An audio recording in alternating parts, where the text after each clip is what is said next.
Hi எல்லோருக்கும் வணக்கம். Welcome to Vijith view. So Bigg Boss season 9 Tamil. So இந்த வீடியோவில் நம்ம இன்னைக்கு வந்து பார்த்தீங்க அப்படின்னா கேப்டன்சி டாஸ்க் வந்து முடிஞ்சிருச்சு. ஸோ அமித் வந்து வெற்றி பெற்றிருக்கார் அப்படிங்கிறது தான். அது மட்டும் இல்லாமல் நாமினேஷன் முடிவுகள் வந்து விட்டன. ஸோ அதில் வந்து பார்த்தீங்கன்னா நம்ம பார்வதி வந்து இல்லைங்கிறத காலைல நம்ம கணிச்சிருந்தோம். பட் சபரியும் பார்வதி நாமினேட் பண்ணாங்கன்னா போச்சுன்னு நினச்சேன். ஆனால் வந்து நாமினேட் பண்ணல. So very good. பார்வதிக்கு கிடைத்த ஒரு மிகப்பெரிய ஒரு வெற்றி, இல்லை அதிரடி வெற்றி அப்படின்னு சொல்லலாம். அடுத்து பிக் பாஸ்ட்ட பார்வதி ஒரு கோரிக்கை வச்சிருக்காங்க. அது என்னங்கிறத பார்க்க போகிறோம். ஸோ இந்த மாதிரி சின்ன சின்ன டாபிக்ஸ்லாம் வந்து ஒரு சின்ன வீடியோவை நம்ம பார்க்க போகிறோம். வீடியோக்குள்ள போகிறதுக்கு முன்னாடி சேனல் புதுசாக இருந்தீங்கன்னா கண்டிப்பாக சப்ஸ்கிரைப் பண்ணிக்கோங்க. வீடியோ மறக்காமல் ஒரு லைக் பண்ணிக்கோங்க. இப்போ நம்ம வீடியோக்குள்ளே போகலாம். ஸோ இன்றைக்கி வந்து கேப்டன்ஷிப் டாஸ்கில் வந்து வின் பண்ணது நம்ம அமித் பார்கவ். ஸோ முதல் அவுட் வந்து கனி, ரெண்டாவது சுபிக்ஷா, அடுத்து அரோரா, அடுத்து வந்து பார்த்தீங்கன்னா வரிசையாக வந்து போகிறாங்க. ஆனால் ஆதிரை டஃப் ஃபைட்டுங்க, கடைசி வரைக்கும் நின்னாங்க அப்படிங்கிறது பார்க்க முடிஞ்சு. அடுத்து விக்ரம் அவுட் ஆகிறாரு, திவ்யா அவுட் ஆகிறாங்க. அடுத்து ஆதிரைக்கும் நம்ம அமித்துக்கும் லாஸ்ட் வந்து பார்த்தீங்கன்னா ஒரு ஃபைட்டு. ஆதிரை விடுறதா இல்லை, கடைசி வரைக்கும் போராடினாங்க. ஸோ அமித் அவர்கள் வெற்றி பெற்றிருக்காரு. ஆனால் செம்ம ஃபன் டாஸ்க்கு, செம்ம சிரிப்பு. திவ்யா பண்ணுற ஃபன்லாம் வந்து வேறு லெவலில் இருந்தது அப்படிங்கிறது தான். ஓகேங்களா. அடுத்து அரோரா செம்ம காம்படிட்டிவாக வந்து விளாண்டுருந்தாங்க. எல்லாம் ஸ்போர்ட்டிவாக இருந்துச்சு.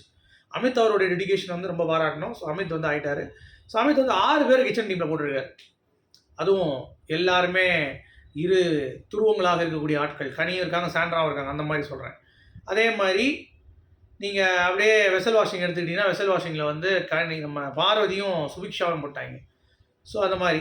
அப்புறம் அரோரா, சபரி கிளீனிங், ஹவுஸ் கிளீனிங், பாத்ரூமுக்கு வந்து பார்த்தீங்கன்னா அப்படியே ரெண்டு பேர் தான். மிச்சம் எல்லாத்துக்கும் அவ்வளோ பேர் வந்து போட்டிருக்காரு. எதுக்குன்னு சொல்லி கேட்குறதுக்கு நிறைய புது ரூல்ஸ் வந்து போட்டிருக்காரு அமித் பொறுத்த வரைக்கும். அதாவது நீங்கள் மைக் போடலைன்னா எல்லோரும் யாரும் பார்த்தாங்கன்னா எல்லாருமே வந்து ஸ்டாண்டிங் பொசிஷனில் நிற்கணும், ஃபார் ஒரு செகண்ட்ஸில் நிற்கணும் அப்படின்ற மாதிரி வந்து போட்டிருக்காங்க. ப்ளஸ் வந்து தூங்க விடக்கூடாது, யாருமே தூங்கக்கூடாது, சீக்கிரம் தூங்கணும் நைட்டு, அந்த மாதிரி வந்து நிறையா போடல. ஏன்னா இந்த சீசன் மட்டும்தான் எல்லாருமே நைட்டு முடிச்சிருக்காங்க. ஸோ அதனால் சீக்கிரம் தூங்கிட்டாங்கன்னா நமக்கும் வந்து பார்த்திங்கன்னா பிரச்சனை கிடையாது. நம்மளும் அடுத்த நாள் கண்டென்ட் நம்மளும் பார்க்கலாம் அப்படிங்கிறது தான். ஸோ அதை அவங்க பண்ண மாட்டாங்க அப்படிங்கிறது. ஸோ அதை வந்து இப்போ சீர்படுத்த போகிறார் அப்படின்னு. அப்புறம் கமலுடைய பாயிண்ட்ஸ்லாம் நல்லா இருந்தது. அந்த பிரிக்கும் போது ஒருத்தவங்க வந்து தப்பு பண்ணிட்டாங்கன்னா சாரி கேட்கும்போது அவங்கள பற்றி நல்ல விஷயம் சொல்கிறது அப்படின்ற மாதிரிலாம் சொன்னார். அப்புறம் ஆதிரையை வந்து ஸ்போர்ட்டிவாக போய் கை கொடுத்து வாழ்த்துனது, இதெல்லாம் வந்து ரொம்ப அற்புதமாக இருந்தது. கமலினுடைய பிஹேவியர் சூப்பர். என்னதான் வந்து பிரச்சனை இருந்தாலும் கடைசி வந்து பார்த்திங்கன்னா கை கொடுத்தது, அதெல்லாம் வந்து பார்த்திங்கன்னா அல்டிமேட்டாக இருந்தது அப்படிங்கிறது தான். ஸோ அமித் கேப்டன் ஆகி இந்த மாதிரி சில விஷயங்கள் பண்ணியிருக்காரு. ப்ளஸ் எல்லாம் சூப்பராக அப்படியே ஜாலியாக கொண்டு போயிடலான்னு பார்க்குறாரு. ஆனால் கனி வந்து எச்சரிச்சிட்டாங்க, என்ன நீங்கள் போட்டிங்கல்ல, இனிமேல் உங்களுக்கு தான் பிரச்சனையாக இருக்கும் அமித், மிஸ்டர் அமித் அப்படின்றாங்க. இல்லை பிரச்சனை தான் பத்துனவனு அப்படின்ற மாதிரி நம்ம அமித்தும் வந்து பார்த்தீங்கன்னா பேசிகிட்டு இருக்காரு அப்படிங்கிறது தான். சரியா, இது ஒரு பக்கம். அடுத்து நாமினேஷன்ஸ் முடிவுகள் வந்து பார்த்தீங்கன்னா ஒரு ப்ரொமோ வந்திருக்கு. அதை அப்படி பார்த்துட்டு பிக் பாஸ்ட்டை நம்ம பிரியங்காவா பார்வதி எல்லாம் ஒன்று தானே வைத்த கோரிக்கை என்னன்னு பார்ப்போம். ஸோ நாமினேஷன்ஸ் முடிவுகள் பார்த்துட்டு வினோத் வந்து சபரி மூக்க நுழைச்சி சண்டையை பெருசாகிறாருன்றார் சபரியை. நம்ம சுபிக்ஷா வந்து எல்லார்கிட்டையும் நல்ல மாதிரி காட்டிக்கிறான் Sabari.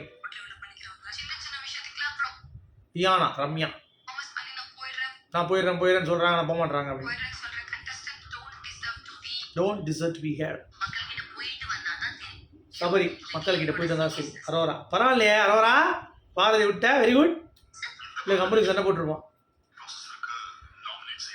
Come on Ramya, பியானா, Sandra, Sabari, Kamaruddin, FJ, Vinod, 7 பேர் தான் இருக்காங்க. அப்போ யார் தப்பிச்சது? பாரக்காவா? ஆமாம், அதுதான் சொன்னேன். இந்த வட்டம் வந்து பார்த்தீங்கன்னா ரொம்ப பெஸ்ட்டாக பண்ணிடுறேன். ஏன்னா போனாலும் வேஸ்ட்டு, பருத்தி மட்டும் திருப்பி விடணும் தான் வரப்போகுது. ஸோ அப்படி இருக்கும் பொழுது இவங்களுக்குள்ளே நம்ம அனுப்பி பார்ப்போம் அப்படின்றதுக்காக உள்ளே வந்து அனுப்புகிறாங்க அப்படிங்கிறது பார்க்க முடியுது. ஸோ இது வந்து காணாவினத்துக்கு ஒரு ப்ளஸ். ஏன்னா அவருடைய ஓட்டு வந்து இன்னும் கொஞ்சம் ஸ்டேபிள் ஆகும். பார்வதிக்கு ஓகே, ஏன்னா அது ஒரு வாரம்லாம் அடுத்த வாரம் எப்படி குத்திடுவாங்க பார்வதி, அதனால் ஒன்றும் பிரச்சனை கிடையாது. ஓகே, பட் பார்வதி இல்லாமல் இந்த ப்ராசஸ் எப்படி போகுது அப்படிங்கிறத பார்க்க போகிறோம். ஸோ டாமினேட்டட் பை எனக்கு தெரிஞ்சு நம்ம கமருதீனும், அதுக்கடுத்து இப்போ திவ்யா சாண்ட்ரா இருக்காங்க. ஸோ இவங்க தான் மொத்தமாக யார் அப்படிங்கிறத அடுத்து வந்து நம்ம பார்க்கலாம். சரி, அன்அஃபிஷியலில் யார் லோவராக இருக்காங்க, யார் ஹையில் இருக்காங்க அப்படிங்கிறது இன்னும் ஒரு மணி நேரம் இல்லை 8 மணிக்குள்ளே நான் வீடியோ வந்து பண்ணுறேன். ஓகேங்களா. அடுத்து பிக் பாஸ் கிட்ட ஒரு கோரிக்கை வச்சுருக்காங்க. என்னது பார்வதி? என்ன தெரியுமா? என்னது? 30 நிமிஷம் ஒரு நாளைக்கு மைக் போடாமல் நான் இருப்பேன், என்னுடைய ஜோனில் இருக்கணும் சார் ப்ளீஸ் அப்படின்னு சொல்லியிருக்காங்க. அது வந்து என்னுடைய கோரிக்கை கேட்டிருந்தேனே சார், என்னாச்சு அப்படின்றாங்க.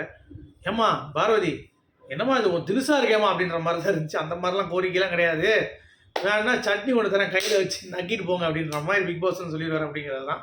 ஸோ அதனால் அதெல்லாம் வாய்ப்பு கிடையாது. பட் பார்வதி வந்து அதை கேட்டிருந்தாங்க அப்படிங்கிறது பார்க்க முடியுது. சரி, பார்வதி நாமினேஷன் பண்ணாமல் மிச்சவங்களை உள்ளே கொண்டு வந்தது அப்படிங்கிறது இங்கே கொண்டு வரக்கூடாது.